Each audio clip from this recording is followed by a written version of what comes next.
Once again by Barbara Bartoletti from the League of Women Voters to talk about, first of all, this shift in power.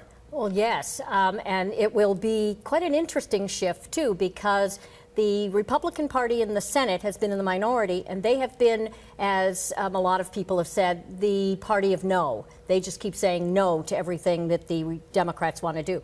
Now they're going to be in a position where they might very well have both the House, they already have the House, and the Senate, which means that now they have to govern.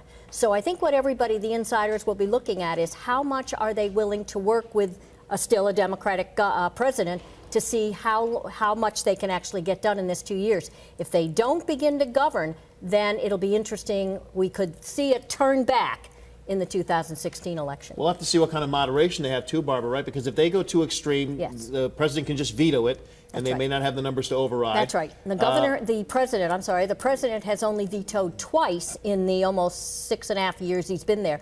We could see more vetoes, but as you're right, if they go too far to the right, then people are going to overreact and want. This is really a centrist country when you get right down to it, and people don't want to go too far one way or the other. I want to get to something we were talking about earlier. It seemed a long time ago when Governor Cuomo was out giving his acceptance speech. Upstate did not go for Governor Cuomo in this race. No, they didn't. We don't know. Do we know about Buffalo yet? Because he really put a lot of energy into Buffalo.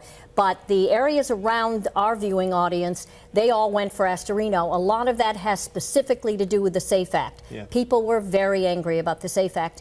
And a lot of the candidates that came in the 2012, when Obama was reelected, they came in on his tailcoats. Cece Katchik, for instance, she came in because of the Obama wave, and that seat was designed for Amador, and I'm not surprised that he's taking it this time. Well, and it was the Safe Gun Act that probably got him back into his seat. Well, that seat was designed for him. He knew he was going to run.